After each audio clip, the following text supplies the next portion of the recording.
Good morning बच्चों, मैं BL Agarwal आज आपको इस लेक्चर में सेमेस्टर 6 का एक सब्जेक्ट फिनंशियल मैनेजमेंट का एक चैप्टर कैपिटल एक्सपेंडिचर डिसीजन और कैपिटल बजटिंग का टॉपिक नेट प्रेजेंट वैल्यू को डिस्कस करके समझाने का कोशिश करूंगा। सबसे पहले आप देख लो, नेट प्रेजेंट वैल्यू बराबर होता है PV of cash inflow, present value of cash inflow minus present value of cash outflow. ठीक है, को डिस्कस करके समझाने का कोशिश करूंगा। उम्मीद करूंगा आपको जरूर से जरूर समझ में आएगा। ठीक है, ये रख दिया आपके सामने एक प्रॉब्लम। कोई नवनीता लिमिटेड है, वो एक इन्वेस्टमेंट प्रोजेक्ट में पैसा डालना चाहता है जिसके लिए मशीन का जरूरत होगा 4 लाख रुपया और 1 लाख रुपया वर्किंग कैपिटल के नाम से लगेगा। तो अगर कैश आउटफ्लो का बात करें तो कॉस्ट ऑफ मशीन में 4 लाख, वर्किंग कैपिटल में 1 लाख, ये इनिशियल इन्वेस्टमेंट है। PV of cash outflow 5 lakh हो गया। अच्छा, working life of the project is 10 years, लेकिन यहाँ देखिए एंड ऑफ 5th ईयर में एडिशनल वर्किंग कैपिटल लगेगा 50,000 रुपया। तो वर्किंग कैपिटल 2 हो गया, एक 0 ईयर में that is end of 0 year और एक and of 5th year. Working capital 2 हो जा रहा है। शुरू में 1 लाख रुपया, अब 5 साल बाद लगेगा आफ्टर या eight the end of 5th year 50,000 रुपया। प्रोजेक्ट का एनुअल इनकम बिफोर टैक्स है 1 लाख रुपया, profit before tax 1 lakh, scrap value of the machine is 40,000 eight the end of 10 years. तो मशीन का दाम 4 लाख था, स्क्रैप वैल्यू 40,000 माइनस करेंगे, 10 से डिवाइड करेंगे तो डिप्रिसिएशन आपका 36,000 आ जाएगा। Cost of capital 12%, tax rate 50%। तो ये जो प्रॉफिट बिफोर टैक्स था इसमें से पहले 50% टैक्स माइनस करेंगे तो प्रॉफिट आफ्टर टैक्स हो जाएगा। डिप्रिसिएशन को प्लस कर देंगे तो एनुअल कैश इनफ्लो हो जाएगा। ये annual cash inflow each and every year होगा, 10 साल तक होगा। तो 10 साल का हमको एन्युटी वैल्यू चाहिए। 1 रुपये का 12% के हिसाब से 10 ईयर का एन्युटी वैल्यू है 5.650। तो एनुअल कैश इनफ्लो को 5.650 से मल्टीप्लाई कर देंगे तो PV of annual cash inflow हो जाएगा। अच्छा, प्रोजेक्ट पूरा होने के बाद स्क्रैप वैल्यू भी रियलाइज हो जाएगा। अच्छा, दोनों वर्किंग कैपिटल रियलाइज हो जाएगा, ये 1 लाख और ये 50,000। तो ये दोनों रियलाइज होगा eight the end of 10th year. तो उसको पीवी में कन्वर्ट करेंगे तो 10th ईयर का डिस्काउंटेड वैल्यू चाहिए 0.322। तो पीवी ऑफ कैश इनफ्लो में एनुअल कैश इनफ्लो को इससे एन्युटी निकाल लेंगे, स्क्रैप वैल्यू को डिस्काउंट करा लेंगे, वर्किंग कैपिटल को डिस्काउंट करा लेंगे, एडिशनल वर्किंग कैपिटल को डिस्काउंट करा लेंगे। वो तीनों जो रियलाइज होगा eight the end of 10th year होगा तो 10th ईयर से उसको पीवी में कन्वर्ट कर लेंगे। अच्छा, रहा सवाल ये 50,000 रुपया जो एडिशनल वर्किंग कैपिटल लगा था वो 5th ईयर के आखिरी में लगा था, उसको भी तो प्रेजेंट ईयर में कन्वर्ट करके लाना होगा पीवी ऑफ कैश इनफ्लो में। तो 5th ईयर का डिस्काउंट रेट चाहिए। ये देखिए 5th ईयर का डिस्काउंट रेट दिया हुआ है जिससे एडिशनल वर्किंग कैपिटल को पीवी ऑफ कैश आउटफ्लो में कन्वर्ट किया जा सके। तो हम लोग को नेट प्रेजेंट वैल्यू कैलकुलेट करना है। नेट प्रेजेंट वैल्यू के हिसाब से बताना है प्रोजेक्ट एक्सेप्ट करे कि ना करे। तो पहले एनपीवी निकालेंगे, PV of cash inflow minus PV of cash outflow. अगर एनपीवी पॉजिटिव आता है तो प्रोजेक्ट को एक्सेप्ट करेंगे, अगर एनपीवी नेगेटिव आता है तो प्रोजेक्ट को रिजेक्ट कर देंगे। ठीक है, तो ये हो गया क्वेश्चन। इसमें वर्किंग कैपिटल ध्यान दीजिएगा 2 बार है, एक बिगिनिंग में एक 5th ईयर में। 5th ईयर वाले को एडिशनल वर्किंग कैपिटल और उसको सिर्फ वर्किंग कैपिटल के नाम से पुकारेंगे। ठीक है, चलिए इसको सोल्व करके देखते हैं। सबसे पहले हम लोग computation of annual cash inflow करते हैं। एनुअल कैश इनफ्लो के लिए आपको profit before tax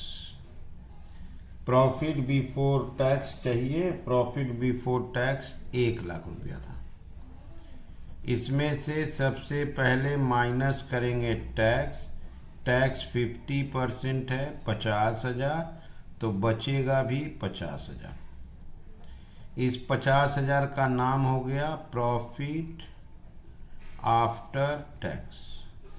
profit after tax में डिप्रिसिएशन को प्लस किया जाता है। Depreciation cost of the machine 4 lakh, scrap value 40,000, life 10 years. तो डिप्रिसिएशन आपका 36,000 आ गया, इसको प्लस कर दीजिए 86,000, ये हो गया आपका एनुअल कैश इनफ्लो। फिर से देख लो आप एनुअल कैश इनफ्लो कैसे आया। प्रॉफिट बिफोर टैक्स दिया था, 50% टैक्स माइनस कर दिए, प्रॉफिट आफ्टर टैक्स हो गया।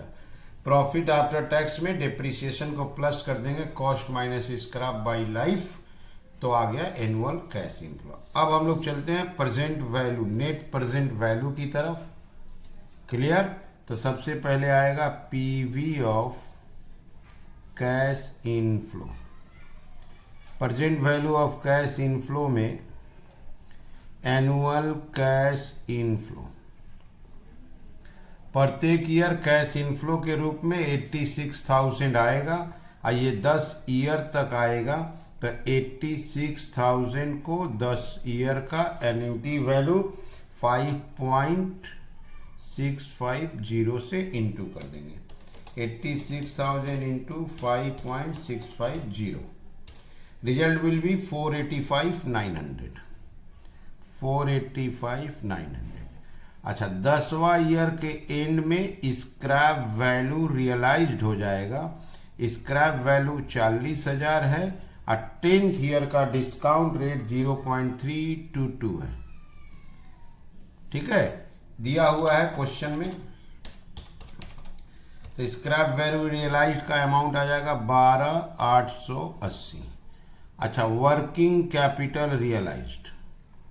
Working capital realized, working capital शुरू में 1 लाख रुपया इन्वेस्ट हुआ था।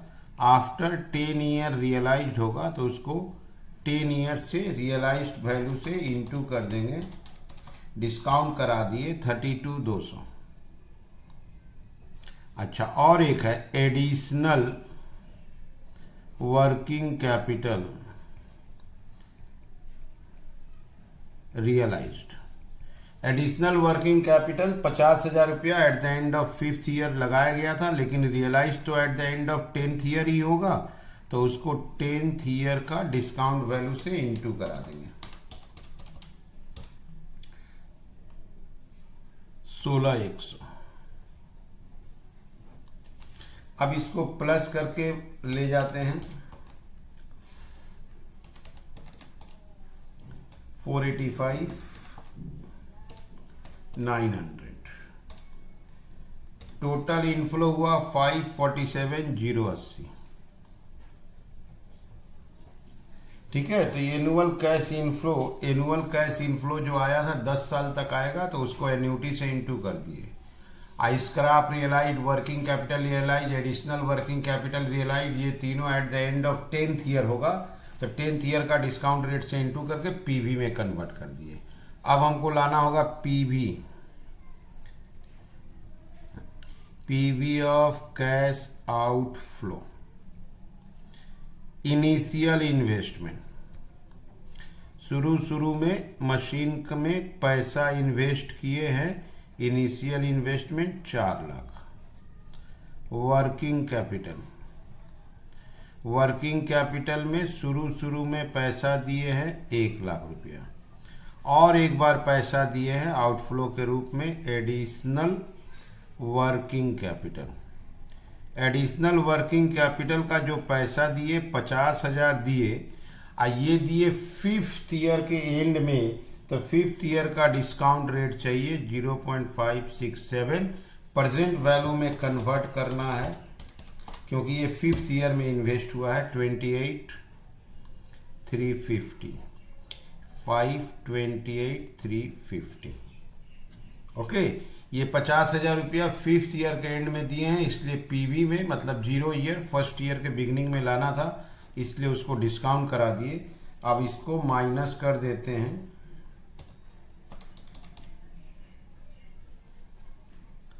माइनस करते हैं 547 080 माइनस 528 350, तो रिजल्ट आ गया 18730 पॉजिटिव है। ये हो गया एनपीवी। तो एनपीवी अगर पॉजिटिव है तो प्रोजेक्ट एक्सेप्टेबल होगा, तो उसको लिखते हैं since NPV is positive project will be acceptable. अगर एनपीवी पॉजिटिव आता है तो प्रोजेक्ट को एक्सेप्ट करेंगे। तो एनपीवी को एक बार फिर से आप समझ लो। एनुअल कैश इनफ्लो आया था 86,000, 10 ईयर तक रिकवर होते रहेगा 86, तो 10 ईयर का एन्युटी वैल्यू 5.650 से इंटू कर दिए तो पीवी ऑफ कैश इनफ्लो आ गया। साल्वेज वैल्यू या scrap value realize, working capital realize, additional working capital realize, ये तीनों 10th ईयर के एंड में होगा। तो उसको प्रेजेंट वैल्यू में कन्वर्ट करने के लिए discounted of 10 value 10th year 0.322 से इंटू कर दिया। पीवी ऑफ कैश आउटफ्लो में ये दो cash outflow, initial investment working capital तो बिगिनिंग में ही था, उसको एज इट इज लिख दिए। Additional working capital 50,000 5th year के एंड में था, तो उसको प्रेजेंट वैल्यू में कन्वर्ट कर दिए 0.567 दिया हुआ था क्वेश्चन में। ये हो गया आउटफ्लो, ये हो गया इनफ्लो। यहाँ देखिए एनपीवी पॉजिटिव है, एनपीवी अगर पॉजिटिव है तो प्रोजेक्ट एक्सेप्ट करेंगे। ठीक है, समझ में आ रहा है? Okay, thank you, bye.